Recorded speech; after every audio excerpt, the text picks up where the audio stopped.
क्रांति का यह पर्व आया ज्ञान का संदेश लेकर, ज्ञान का संदेश लेकर। क्रांति का यह पर्व आया ज्ञान का संदेश लेकर, ज्ञान का संदेश लेकर। गहनतम की निशा बीती, भोर आया भाग्य लेकर, दे रही संदेश जग को प्रकृति भी करवट बदल कर। छोड़ तंद्रा उठ पड़ो अब, छोड़ तंद्रा उठ पड़ो अब, कर्म का संदेश लेकर, कर्म का संदेश लेकर। क्रांति का यह पर्व आया ज्ञान का संदेश लेकर, ज्ञान का संदेश लेकर। सूर्य की अरुणिम विभाले, किरण बन उतरा नयन में। साधना का हो बसेरा, गंध बन विचरो पवन में। मातृभू का भार हर लो, मातृभू का भार हर लो, प्रेम का संदेश देकर, प्रेम का संदेश देकर। क्रांति का यह पर्व आया ज्ञान का संदेश लेकर, ज्ञान का संदेश लेकर। क्रांति का यह पर्व आया ज्ञान का संदेश लेकर, ज्ञान का संदेश लेकर। क्रांति का यह पर्व आया।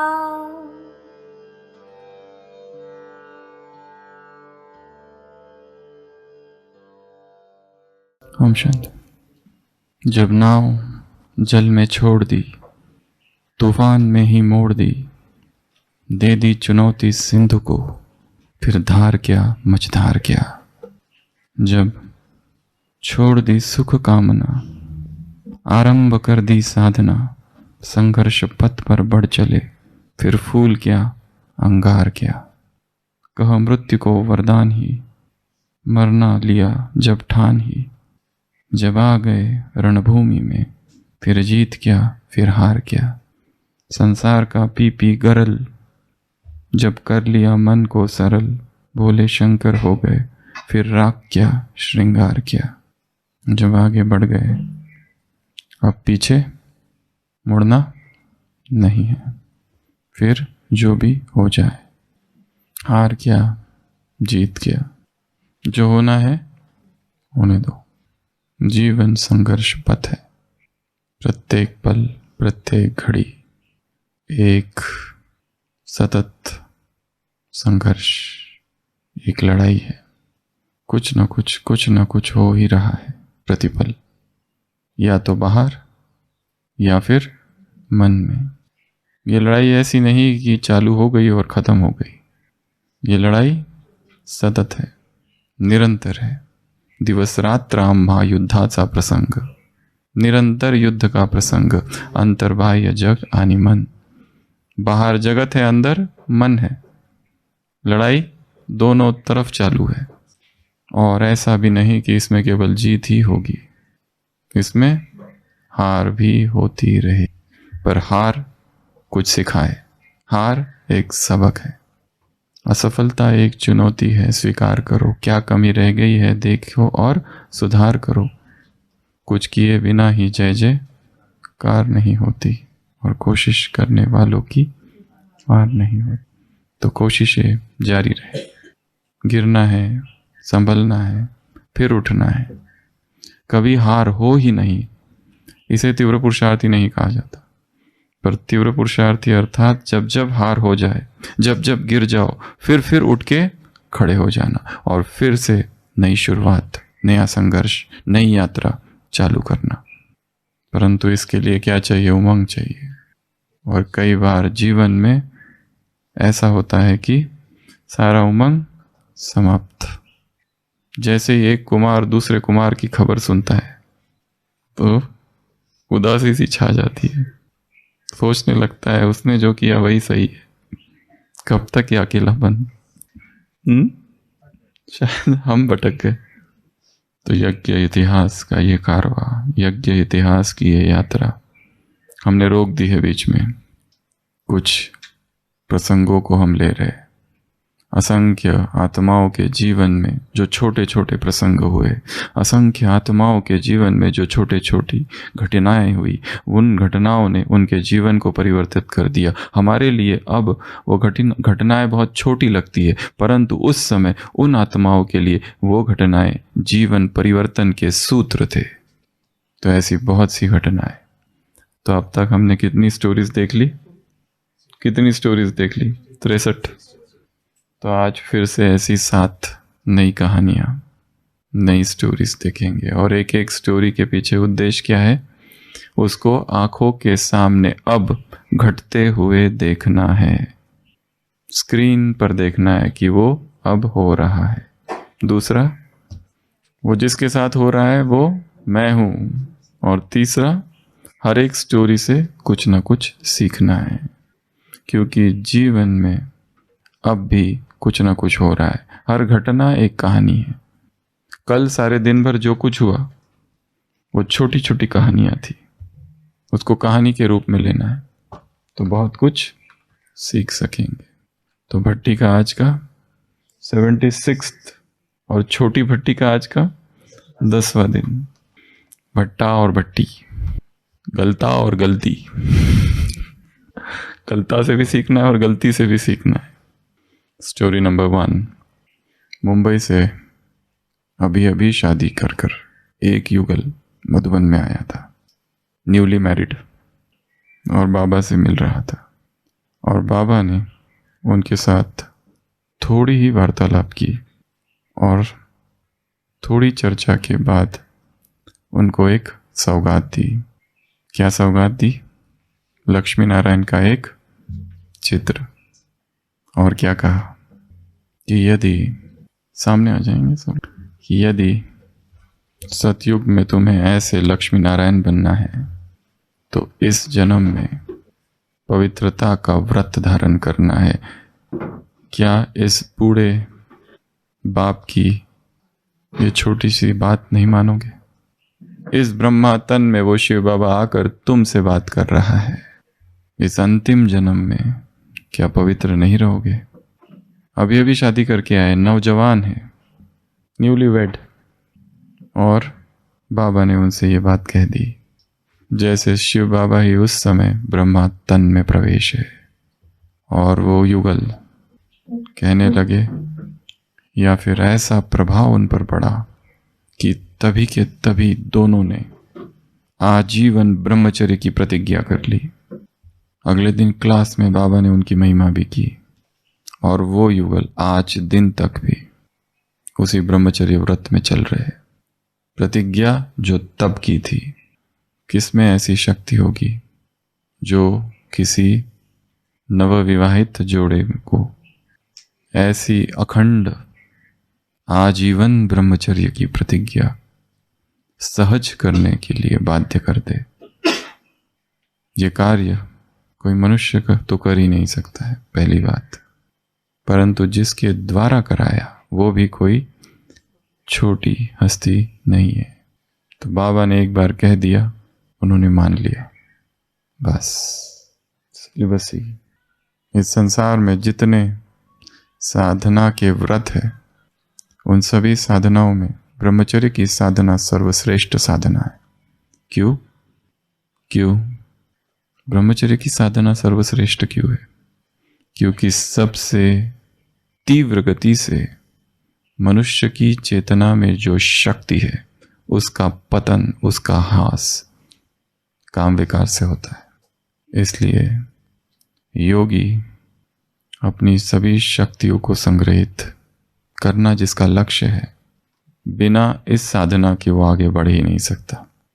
इसलिए भगवान भी जब धरती पर पहली बार आया, बाकी सब चीज़ों के लिए उसने कुछ नहीं कहा, पर सबसे ज़्यादा फोर्स, स्ट्रेस किसके ऊपर था?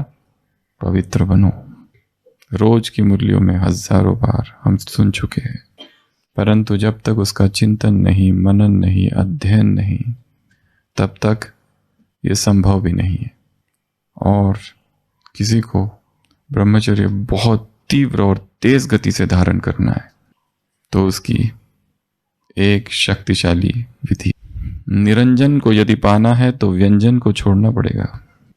उस निराकार तक पहुंचना है तो सभी जो स्थूल है और जो आत्मा को नीचे बांधता है उसको हटाना पड़ेगा। निरंजन की साधना करनी है या व्यंजन की साधना करनी है? जो हम खाते हैं उसका बड़ा गहरा प्रभाव पड़ता है। जितनी कम चीजों की आवश्यकता है उतनी ही देवताई गुण आत्मा में आने लगते हैं। वांट सभी दुखों का कारण है। योगी अर्थात कम से कम जिसकी आवश्यकता है, पहनने की, खाने की, पीने की, हर चीज, व्यक्तियों की। किसी को कहो अकेले 3 दिन रहो, मुश्किल हो जाता है। कोई ना कोई चाहिए बात करने के लिए। सभी भट्टी में आए हैं और यहाँ बैठे हैं तो सबसे पहला नियम है मोबाइल स्विच ऑफ। संसार से कोई भी कनेक्शन नहीं अगले 3 दिनों के लिए। स्विच्ड ऑफ, साइलेंट नहीं, अपने पास ही नहीं रखना है। जमा कर दो, लॉक कर दो, बैग के अंदर रख दो। शरीर को कोई इलेक्ट्रॉनिक का स्पर्श ना हो। यदि गंभीर साधना के लिए आए हैं तो जो ऐप इंस्टॉल कर रखा है ट्रैफिक कंट्रोल का, उसको पहले से पहले निकाल दो। बजता ही रहता है, बजता ही रहता है।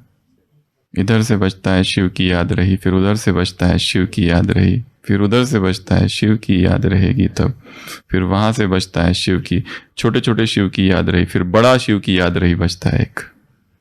दूसरा नियम मौन। गंभीर साधना के लिए आए हैं तो मुख बंद।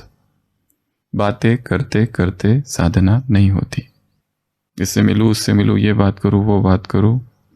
3 ही दिन के लिए आए हैं, 3 दिनों में क्या कुछ पाके जाना है और पता नहीं बाद में फिर आएंगे या नहीं आएंगे, समय मौका देगा या नहीं देगा। और तीसरा, इस कैंपस के अंदर रहना है। 4 धाम, कमरा, भंडारा, ओम शांति भवन, मेडिटेशन हॉल, बस लॉक्ड। यहां भी आ सकते हैं। ये 5वां स्तंभ है, 5th स्तंभ ऑफ पुरुषार्थ। तो वांट जितनी ज्यादा होगी उतना मन हिलते रहता है, आकर्षण होते रहता है। वांट जितनी कम होगी उतना योगी शक्तिशाली। जिसे कुछ भी नहीं चाहिए वो सबसे शक्तिशाली, जिसे बहुत कुछ चाहिए वो कम शक्तिशाली। और साधना वहां से चालू करनी है, कम से कम आवश्यकता से। ये शरीर स्वस्थ रह सकता है। वी ब्रीथ टू लिव, हम श्वास लेते हैं जीने के लिए। वी ब्रीथ टू डाई, हम श्वास लेते हैं मरने के लिए। We drink to live, we drink to die. We eat to drink, we eat to die. सभी चीजें हैं। तो सबसे पहली साधना है ब्रह्मचर्य की साधना। तो 2 युगल आए। एक युगल आया नवीन और ब्रह्मचर्य व्रत धारण कर लिया। सारे टेम्पटेशंस आगे के खत्म। नहीं तो जीवन भर ये टेम्पटेशन छोड़ते नहीं है, पागल करके रख देते हैं। शरीर खींचते रहता है, शरीर की वासनाएं पागल कर देती है। उत्पात, विद्रोह की अवस्था रहती है निरंतर। एक मन कहता है नहीं करना है, दूसरा मन कहता है करना है। नहीं करो तो बेचैनी, करो तो पश्चाताप। ये चक्र है।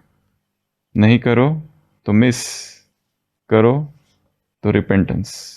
सारा जीवन इसमें गुजर जाता है और इससे बाहर ही नहीं निकल पाते।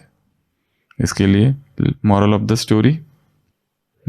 स्टोरी, ब्रह्मचर्य का व्रत धारण करना है, ब्रह्मचर्य की प्रतिज्ञा के रूप में लेना है उसको, और अखंड प्रतिज्ञा हो, चाहे कुछ भी हो जाए, अब पीछे नहीं हटना है।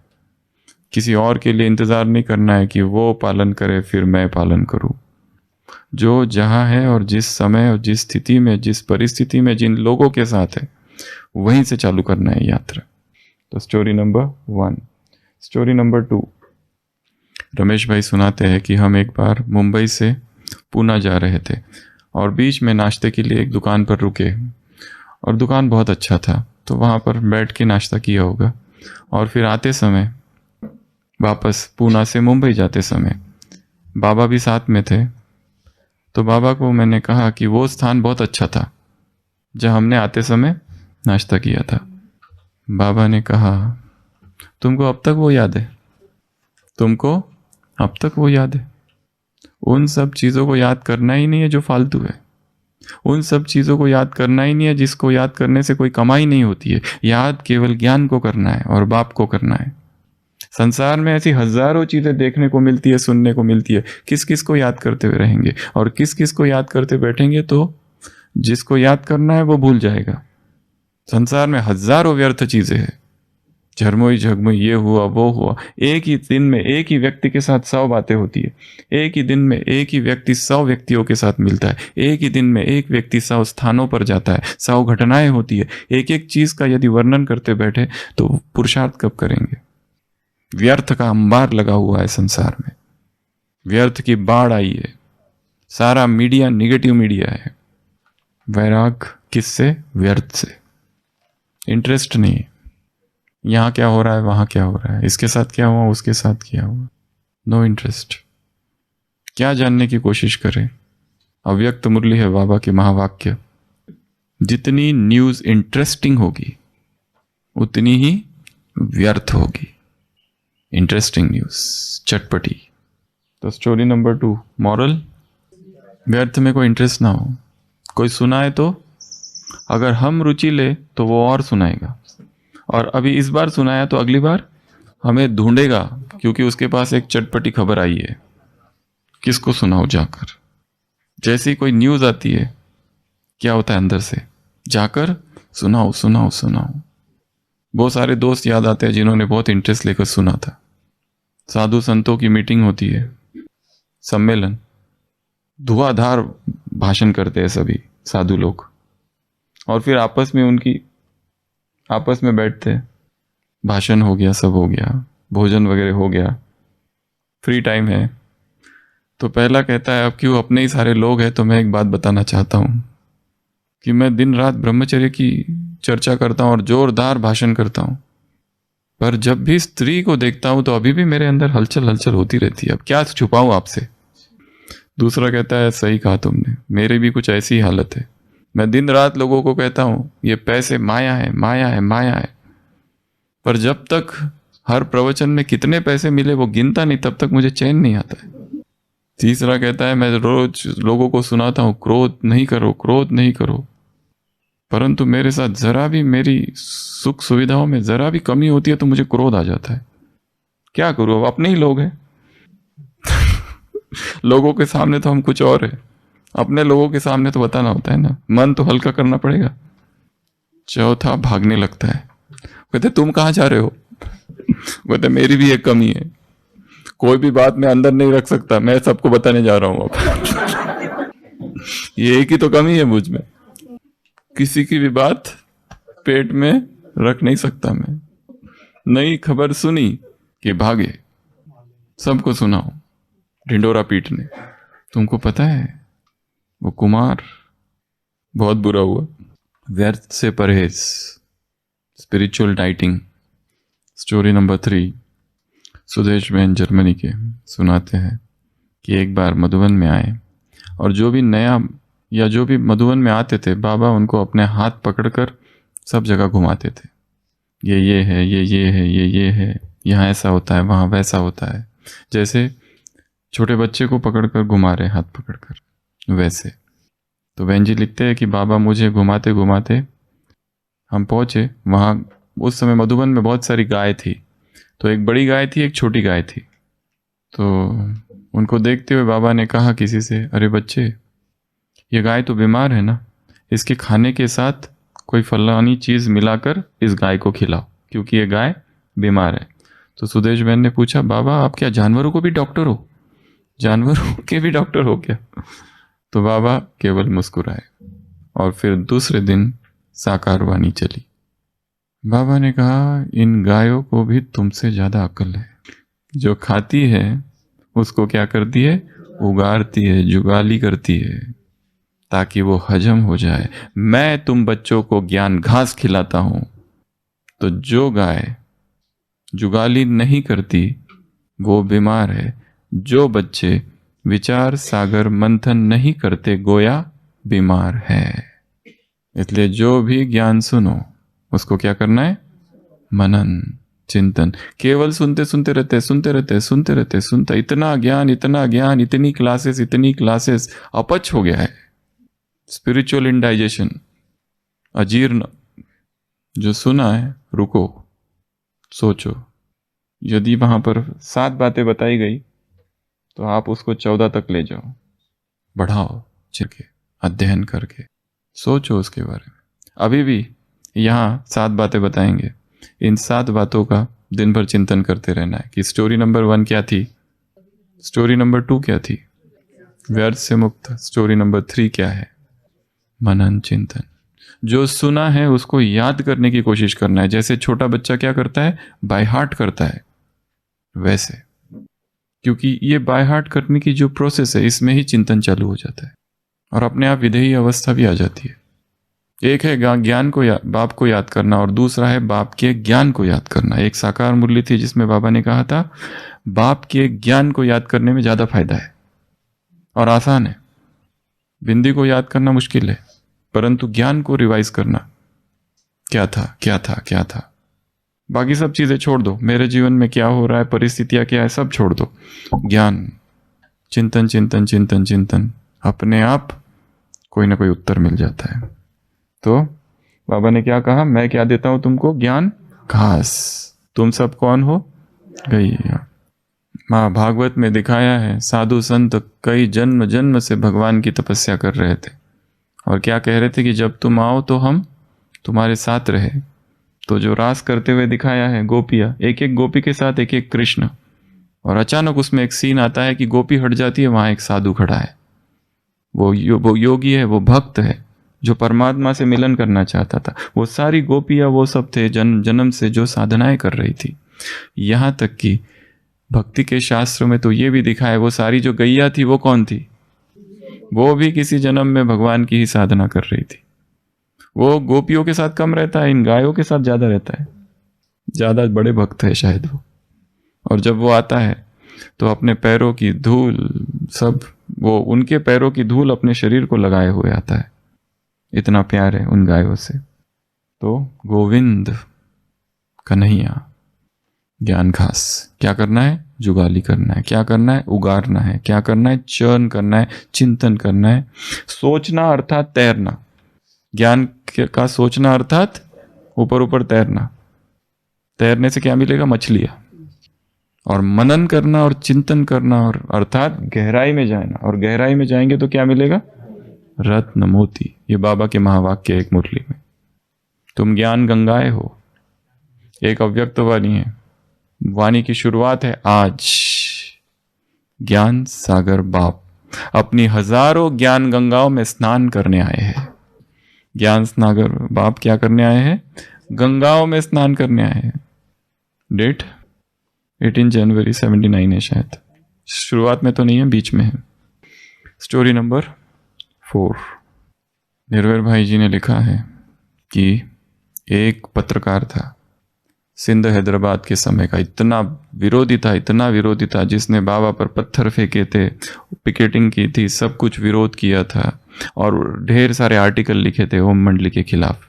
अब वो यहाँ मधुबन में बाबा से मिलने आया बहुत समय के बाद, और थोड़ी सी बातचीत हुई बस, और उसका हृदय इतना पश्चाताप से भर गया कि वो रोने लगा, माफ़ी मांगने लगा, बाबा से कहने लगा कि मुझे माफ़ कर दो कि मैंने आपके खिलाफ इतना कुछ लिखा। बाबा ने कहा जो बीत गया सो बीत गया।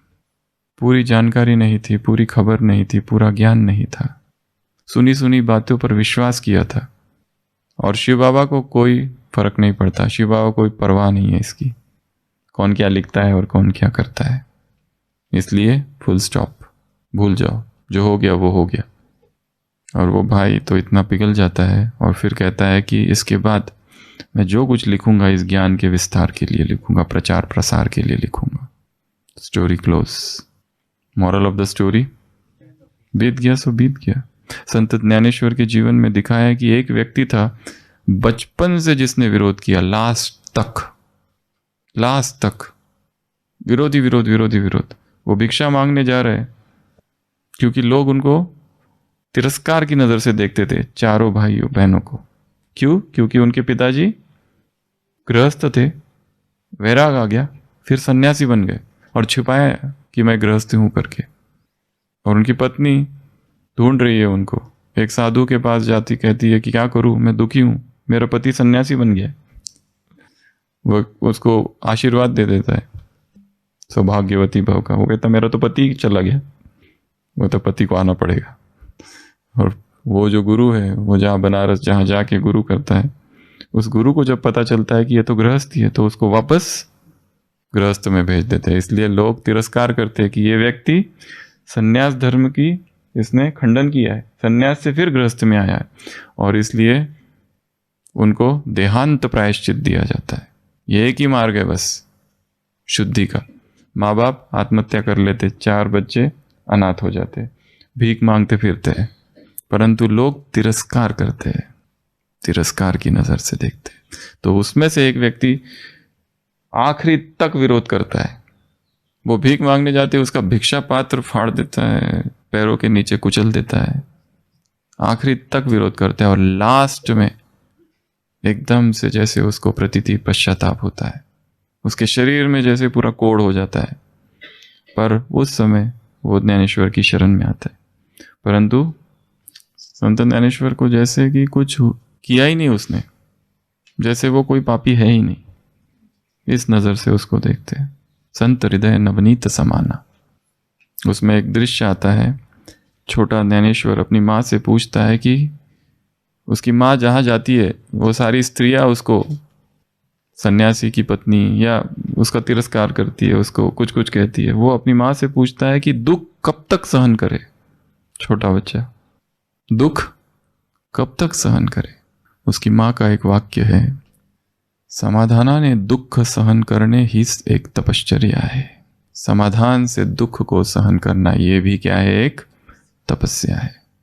तो आखिरी तक विरोध किया और आखिरी में जब शरण आया तो ऐसा भी था बताया कि जैसे उसने कुछ किया ही नहीं। इतनी महान दृष्टि।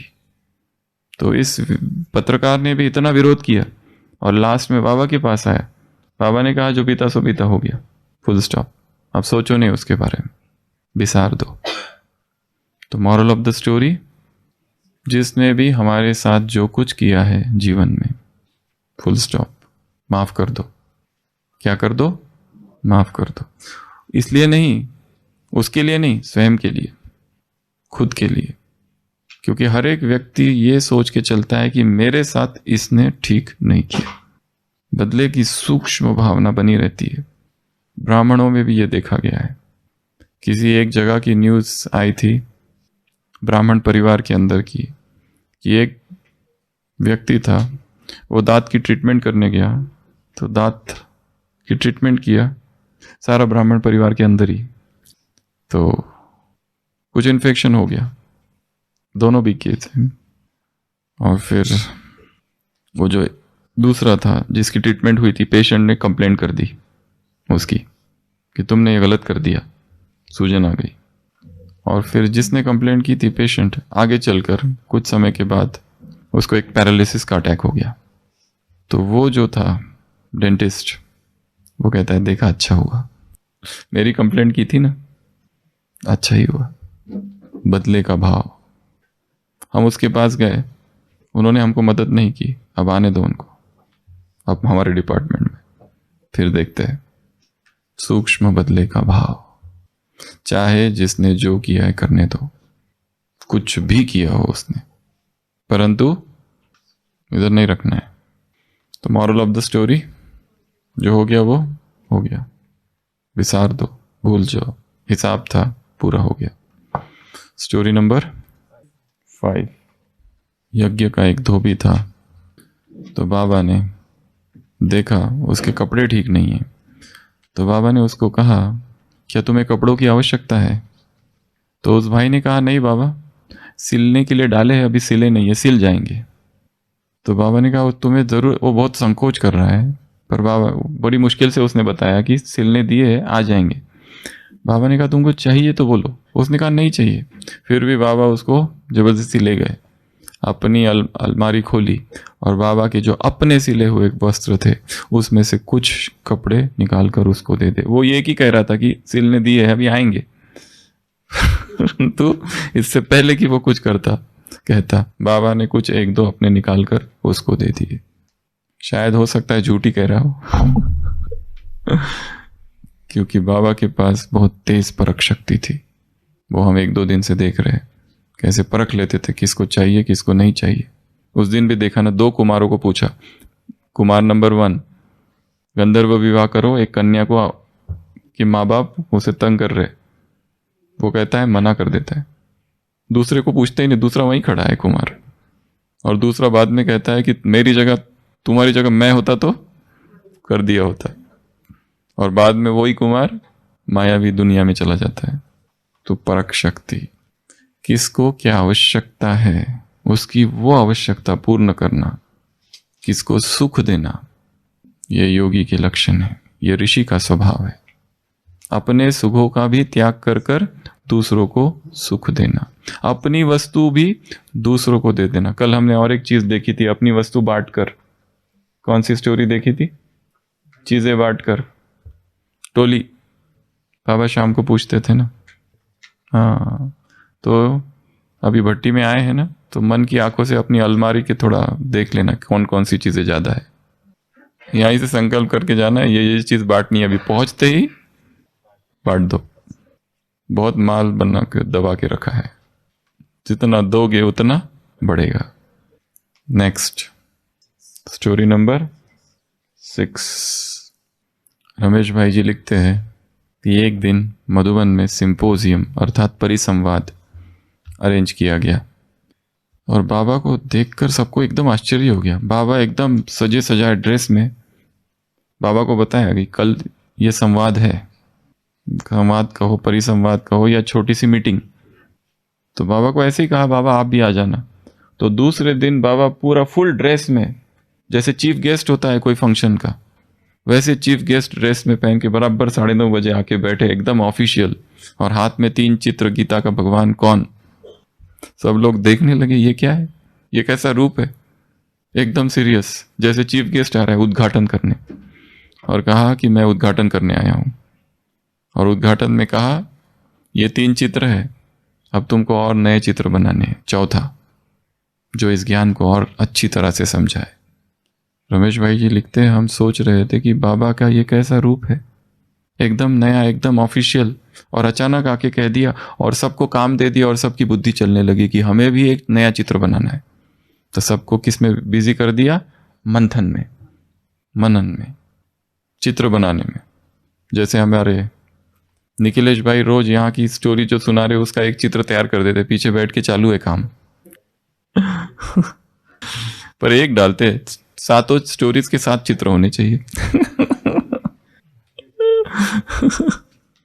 अच्छा, तो क्रिएटिविटी। बाबा क्या कराते थे? चिंतन के लिए नए नए पॉइंट्स देते थे। ये भी एक बहुत अच्छी विधि है। उधर मुरली सुन रहे, मुरली सुनते सुनते डायरी में उसका चित्र बना दो। पॉइंट्स, एक होता है पॉइंट्स लिखना, दूसरा है चित्र बना देना उसका। हमने विदेशियों को देखा है, उनके नोट्स कैसे होते हैं, माइंड मैपिंग। एक गोल यहाँ निकालते, फिर एक एरो, फिर एक एरो, फिर यहाँ गोल, फिर एक एरो, पूरी मुरली ऐसी लिखी रहती है। ओपीडी में आके दिखाते हैं, दीज आर मुरली पॉइंट्स। पूरा पेज भर के गोल गोल गोल गोल करते रहते पूरा, कहीं चित्र निकालते कहीं कुछ निकालते, सारी मुरली उसमें आ जाती और जेब में रखते, टाइम मिला कि निकाल के रिवाइज करते। नवीनता चाहिए चिंतन में। तो बाबा क्या कराते थे, टॉपिक दे देते थे और चिंतन चालू सबका, सबको दे दिया गीता का भगवान कौन, इस पर चित्र निकालो खेल खेल में। तो मॉरल ऑफ द स्टोरी, हर दिन की मुरली क्या हो जाए, चिंतन का विषय। स्टोरी नंबर 7, रतन मोहिनी दादी सुनाते हैं कि जब हम मधुबन में थे तो बाबा रोज की जो वाणी चलती थी उसके अगले दिन पूछते थे कल जो काम था दिया गया मुरली में वो किस किसने किया, और जिसने किया वो पास और जिसने नहीं किया उसको कहते थे ये फेल हो गया। इसलिए सबको क्या उमंग रहता था कि आज की मुरली में जो भी बातें आएगी वो मुझे करके दिखानी है। इसलिए दूसरे दिन कभी कभी ये कहते थे कि जिसने किया वो सामने आ जाओ, और उसकी बहुत प्रशंसा करते थे कि ये मेरा आज्ञाकारी बच्चा है, ये मेरा फरमान बरदार बच्चा है, देखो इसने ये करके दिखाया, ये पास हो गया। तो उसको लगता था अगले दिन तो और ज्यादा करूं। जिस दिन जो काम दिया गया, जिस दिन जो होमवर्क दिया गया, वो होमवर्क उसी दिन करना है। अभी जाकर थोड़ी देर के बाद मुरली सुनेंगे, ऐसे सुनो कि उसमें से मुझे 2 या 3 मुरली की पॉइंट्स निकालनी है बस, और वो सारे दिन भर करना है।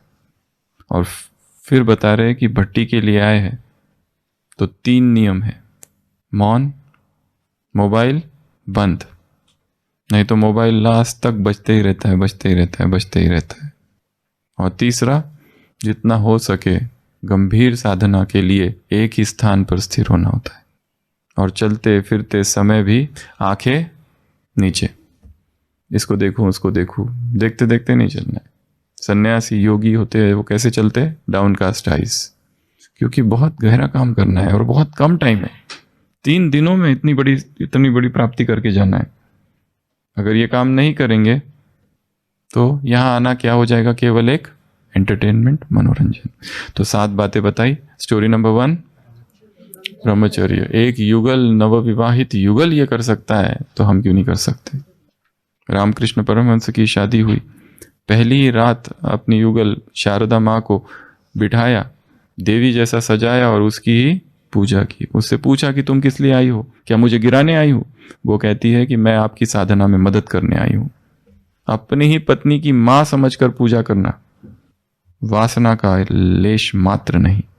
तो सबसे पहला व्रत ब्रह्मचर्य। दूसरी स्टोरी, व्यर्थ की चिंतन, ये हुआ वो हुआ ऐसा हुआ, बेटर है चुप रहो।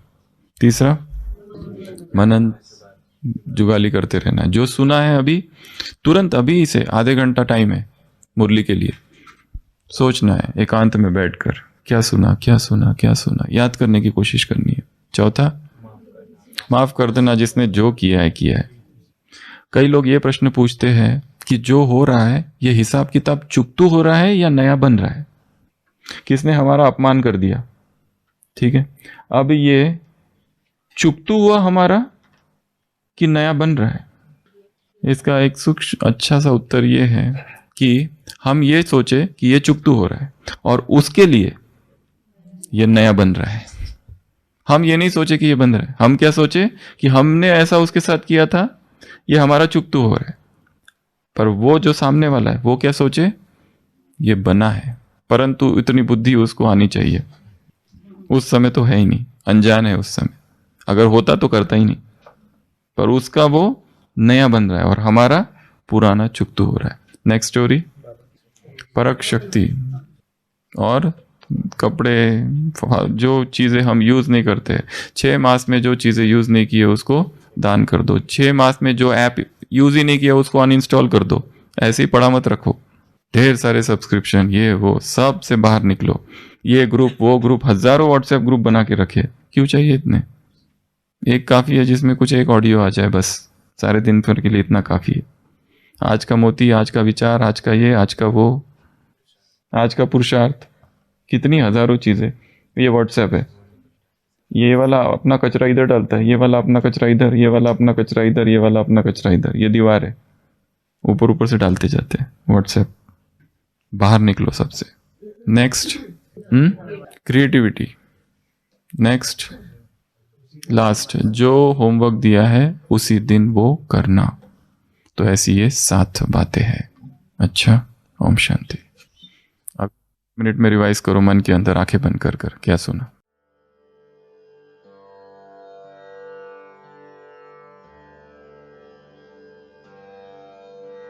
क्रांति का यह पर्व आया, ज्ञान का संदेश लेकर, ज्ञान का संदेश लेकर।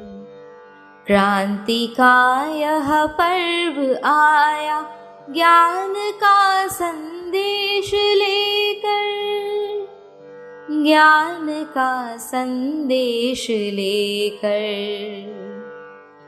यज्ञ के ही मंत्र से विश्व को गौरव मिलेगा, दिव्य पावन मंत्र से ही सुप्त मन सरसिज खिलेगा। सब चले मिल शक्ति बनकर, सब चले मिल शक्ति बनकर, शांति का संदेश लेकर, शांति का संदेश लेकर। क्रांति का यह पर्व आया, ज्ञान का संदेश लेकर, ज्ञान का संदेश लेकर। धर्म के प्रहरी बने हम, मान संस्कृति का करें हम, ज्ञान की पावन ऋचा से योग का मंदिर रचे हम। अग्निपथ पर बढ़ चले हम, अग्निपथ पर बढ़ चले हम, मुक्ति का संदेश लेकर, मुक्ति का संदेश लेकर। क्रांति का यह पर्व आया, ज्ञान का संदेश लेकर, ज्ञान का संदेश लेकर। क्रांति का यह पर्व आया, ज्ञान का संदेश लेकर, ज्ञान का संदेश लेकर। क्रांति का यह पर्व आया।